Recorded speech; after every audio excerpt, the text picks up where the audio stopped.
parole. Merci beaucoup, Bahia. Donc, chers amis, j'ai le plaisir de vous présenter l'état d'avancement de ce grand projet national qu'est le registre des biothérapies de la Société marocaine de rhumatologie. Projet qu'on a réussi à concrétiser depuis quelques années. Comme l'a souligné Madame Professeur Hajjaj Hassouni tout à l'heure, c'est une idée qui remonte à plusieurs années et grâce à Dieu, on a pu démarrer ce grand projet fédérateur de tous les rhumatologues. Donc, comme vous le savez, les biothérapies constituent une avancée thérapeutique majeure dans la prise en charge des rhumatismes inflammatoires chroniques. Mais comme vous le savez aussi, les données issues des essais randomisés ne reflètent pas ce qu'on voit dans la vie réelle. Évidemment, les essais sont importants pour attester de l'efficacité, mais les événements rares ou retardés peuvent passer inaperçus au cours des essais thérapeutiques et ne sont mis en évidence généralement que dans ce genre de travaux que sont les registres qui permettent aussi d'évaluer les comorbidités, qui permettent d'évaluer dans la vraie vie ce qui se passe, les switches, etc. D'ailleurs, la plupart des pays maintenant ont leur registre, voire plusieurs registres. Et donc, c'est dans ce cadre-là que la Société marocaine de rhumatologie a pensé développer ce grand projet. Alors, voici brièvement un petit peu la chronologie. Donc, l'idée est née pratiquement au début de 2016. La décision a été prise en exactement mars 2016. On a commencé un petit peu à réfléchir à concrétiser ce projet. Donc il nous a fallu quelques mois pour trouver une CRO qui va nous accompagner dans le projet, puis pour mettre en place le CRF, faire des réunions avec les différentes équipes pour penser à la planification, à comment démarrer le projet, à mettre en place une plateforme pour le recueil des données, etc., etc. Et donc, en fait, le premier malade a été inclus. Alors, où est-ce que c'est ? Donc, le 16 mai 2017 exactement, donc le premier malade a été inclus. On est arrivé, alors il était prévu, on va le voir, de faire une phase d'inclusion de 6 mois, mais les choses étaient compliquées au départ dans la mise en place et ça a pris un peu plus de temps. Je vais y revenir. En tout cas, on a gelé la base de données en fait en janvier 2019. Et vous avez vu dans ce congrès présentation de nombreux travaux issus donc de l'exploitation de la phase d'inclusion. Alors l'objectif principal du registre évidemment est d'évaluer la tolérance des patients sous biothérapie pour une polyarthrite rhumatoïde ou pour une spondylarthrite. Et donc comme objectif secondaire aussi, on s'est dit on va voir quelle est l'efficacité dans la vie réelle.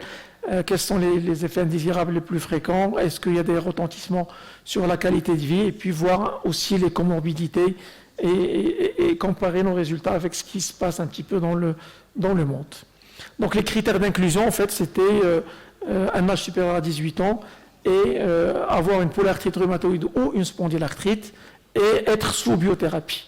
Donc on a pris les malades qui étaient avant sous biothérapie et les malades en initiation. Et évidemment, il fallait obtenir un consentement éclairé. Voilà, donc initialement, ce qui était prévu, c'était de faire un suivi de 3 ans avec une période d'inclusion de 6 mois et de voir les malades au moins tous les 6 mois. Et on prévoyait d'avoir 300 patients. Alors au départ, on discutait est-ce qu'on impliquait aussi les médecins du secteur libéral ou pas, mais vu l'énormité de la tâche et vu la complexité de cette étude, on s'est dit on va commencer uniquement avec le centre hospitalier universitaire et donc on a pu impliquer tous les centres universitaires avec les différents hôpitaux de ces centres.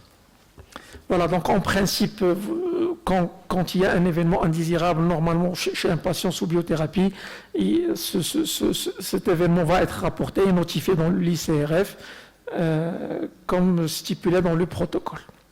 Voilà l'équipe donc du projet avec Ihsan Hemamouchi qui est la coordinatrice du projet, avec un comité de pilotage comme vous le voyez, un comité scientifique qui est constitué par l'ensemble des chefs de service plus quelques médecins libéraux. Donc les équipes qui participent sont les différents hôpitaux des différents CHU avec au niveau de Rabat les 3 hôpitaux civils et militaires. Donc, il y a un ICRF, un CRF électronique pour suivre les patients avec une plateforme, avec toute la sécurité informatique qu'il faut, qui a permis donc de recueillir les données dans des conditions très très bonnes, qui permet de suivre en temps réel le recueil des données avec une interface centralisée, et qui permet aussi en temps réel une communication directe entre la CRO et les différents investigateurs pour le suivi des données. Donc voilà où nous en sommes actuellement. Donc la durée d'inclusion, au lieu de 6 mois, a duré 18 mois et nous avons pu inclure 441 patients. Voilà, mais lorsqu'on est arrivé au gel, on a dû exclure 22 patients pour un ensemble de paramètres parce que les données étaient incomplètes ou parce qu'il y avait des patients non éligibles qui ne répondaient pas aux critères. Et donc, au total, actuellement, au gel, au 11 janvier 2019, 419 patients ont été validés. Donc, voilà la répartition de ces inclusions. Avec les différents services hospitaliers et combien ils ont recruté. Donc la palme revient à l'hôpital militaire de Rabat et au service de rhumatologie du CHU de Marrakech, qui ont inclus le plus de malades, 56 patients, et les services de rhumatologie de l'hôpital Ayashi en deuxième. Vous voyez aussi que les autres CHU ont beaucoup participé de façon active, donc le CHU de Fès, et le CHU de Oujda et même Agadir grâce au professeur Rouzlani. Alors au total, nous avons donc 225 polyarthrite rhumatoïdes et 194 spondylarthrites. Alors je vais vous donner un petit aperçu sur les caractéristiques de ces patients. Donc pour les polyarthrites rhumatoïdes, 225 patients avec 42% en initiation. La majorité avait déjà une biothérapie avant de rentrer dans le registre. L'âge moyen est de 52 ans pratiquement, avec une majorité de femmes, donc 87%, 85% de formes séropositives, la moitié ont des arthrites érosives. La corticothérapie, on en a parlé, donc la majorité de nos patients sont sous corticoïdes. La majorité aussi reçoivent des DMARDs, notamment le méthotrexate à 78%. Les comorbidités, vous le voyez, donc hypertension 16%, diabète 20%, très peu de tabagisme parmi les femmes polyarthrites rhumatoïdes. La tuberculose comme antécédent dans 8% chez 20 patients. Seulement 5 cas d'hépatite B et un seul cas de cancer comme antécédent. Alors, l'évaluation initiale de ces patients a montré que 22% avaient une ostéoporose et 5% avaient déjà une fracture ostéoporotique. Alors, voici les biothérapies utilisées dans ce registre, dans les cas de polyarthrite rhumatoïde. Vous voyez que le rituximab vient en tête, 60%, suivi, c'est une surprise, je pense, par le tocilizumab, 23%. Et vient après les anti-TNF, donc etanercept 7%, adalimumab 6%, infliximab très peu de cas, et golimumab aussi très peu de cas. Alors concernant les malades spondyloarthrites, là aussi 60% étaient en initiation, donc seulement 40% avaient déjà une biothérapie avant l'inclusion dans le registre. 40 ans d'âge moyen, donc 62% d'hommes. L'uvéite dans 13%, psoriasis dans 6%, une Miki dans 10%. 40% de nos patients ont une coxite, ce qui rejoint un petit peu ce qui est connu comme sévérité dans nos contrées. 87% ont une sacroïlite radiographique. 87 recevaient des DMARDs et notamment le méthotrexate dans 26%, sulfasalazine de 26%. Les comorbidités, alors très peu, 5% d'hypertension, 5% de diabète, 6% de tuberculose comme antécédent et un seul cas d'hépatite C. Alors l'évaluation initiale a montré que 11% ont une ostéoporose et 3% avaient une fracture ostéoporotique dans les antécédents. Et voici donc les produits utilisés dans ce registre.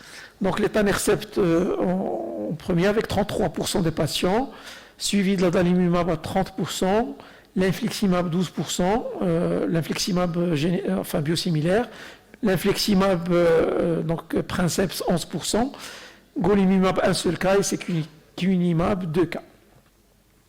Alors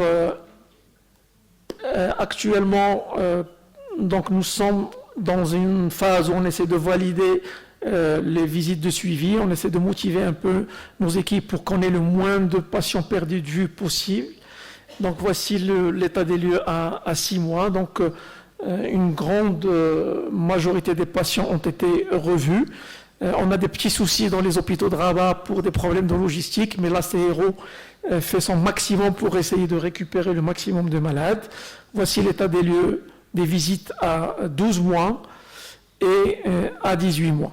Donc, il y a beaucoup encore à faire pour qu'on ait un minimum de perdu de vue, mais nous avons beaucoup d'espoir pour qu'on ait moins de 20% de perdu de vue.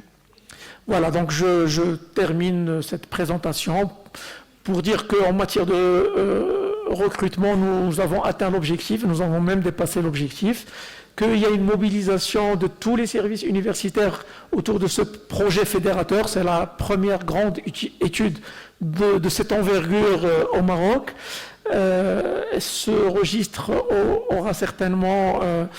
permettra certainement de répondre à de nombreuses questions, notamment en matière de tolérance chez nos patients et aussi en matière d'efficacité dans la vraie vie de ce qu'on voit dans tous les jours.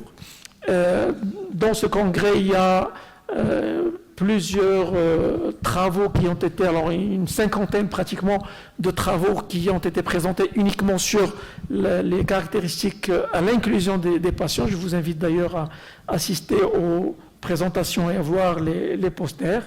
Et donc je finis ma présentation en remerciant tous les investigateurs qui se sont impliqués et qui s'impliquent encore dans la réussite de ce projet. L'équipe de Stratons, donc la CRO qui nous accompagne, et je vous invite à les applaudir très très fort.